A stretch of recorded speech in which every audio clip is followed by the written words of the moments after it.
কোথায় যাচ্ছ? বাবা ওই যে মোনার কিছু কেনাকাটা করতে হবে, তাই মার্কেটে যাচ্ছে। তো গাড়ি কেন নিয়ে যেতে হবে? হয়েছে কি বাবা, ওই বাইকে অনেকগুলো জিনিসপত্র নিয়ে আসা যায় না, তো একটু প্রবলেম হয়, এই জন্য গাড়িটা লাগবে। আমাকে কাজে যেতে হবে, তাই গাড়ি আমি নিয়ে যাব। ঠিক আছে, কাজে যাবা তাহলে তুমি, আমরা আসি তারপরে যাও। তুমি পরে যাও।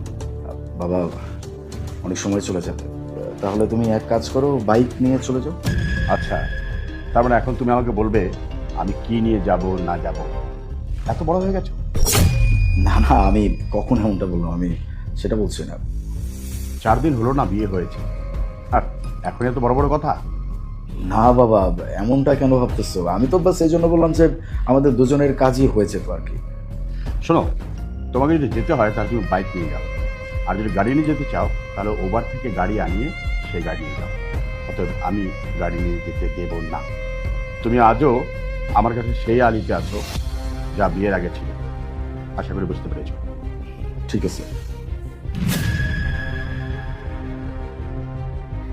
আলিফ, চাবিটা তুলো, আমরা গাড়িতে করে যাব। জেদ করো না, বাবা তো বললো যে বাবার একটা কাজ আছে, আমরা উপরে চলে যাবো, সমস্যা নেই, চলো। আলিফ, এই গাড়িটা বাবার জন্য আসে না, এই গাড়িটা আমার বাবা আমাদের বিয়েতে যৌতুক হিসেবে দিয়েছে। বোমা, তোমার মুখ কিন্তু খুব বেশি চলছে মনে হয়। বাবা, আমি এখানে বেশি কথা কোথায় বললাম? হ্যাঁ, আর আমি যদি কিছু বলি তাহলে হয়তো বা আপনার মুখে কথা নাও থাকতে পারে। মোনা, বাবা কি ঝামেলা করতেছো? বাবার সাথে শুধু শুধু তর্ক করতেছো কেন? বললাম তো উপরে চলে যাবো, চলো। না আলিফ, আমি চুপ থাকবো না।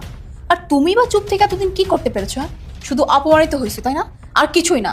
আর একটা কথা, যে জিনিস আমার সেই জিনিস তো আমি ইউজ করবো, আর এর জন্য কারো কাছ থেকে পারমিশন নিতে হবে, এইটা আমি একদমই পছন্দ করবো না। আমার জিনিস আমি ইউজ করবো, যেখানে ইচ্ছা সেখানে নিয়ে যাব। ও আচ্ছা, গাড়ি তো তোমার, আমি তো ভুলেই গিয়েছিলাম। গাড়ি তোমার না, গাড়ি তুমি নিয়ে যাও। আর আলিফ আমার ছেলে, তোমার গাড়িতে আলিফ যাবে না। আলিফ, দাঁড়িয়েছো কেন? যাও ভেতরে যাও। আলিফ, তুমি কোথাও যাবে না। কি বললেন আপনি? আপনার ছেলে? আপনার ছেলে কি করে হলো? ও তো এখন আমার হাজবেন্ড, তাই না? আমার বাবা যৌতুক দিয়ে ওর সাথে আমাকে বিয়ে দিয়েছে। ইভেন আমাদের বিয়েতে আপনি যা যা যৌতুক চেয়েছিলেন সবকিছু তো দিল, ফ্ল্যাট, গাড়ি, টাকা, গয়না, সবকিছু। তো এই সবকিছু দিয়ে আপনার ছেলেকে আমি আমার করে নিয়েছি, তাই আপনার ছেলে এখন আর আপনার নেই। আপনার ছেলে শুধুমাত্র আমার হাজবেন্ড। হ্যাঁ, আর আলিফ, এই কথাটা তুমিও মনে রাখবে। আরেকটা কথা বাবা, ভালোবেসে যদি চান তাহলে গাড়ি ইউজ করতে পারবেন, আর আপনার ছেলেকেও পাবেন। আলিফ, চাবিটা তুলো, আমরা বের হবো।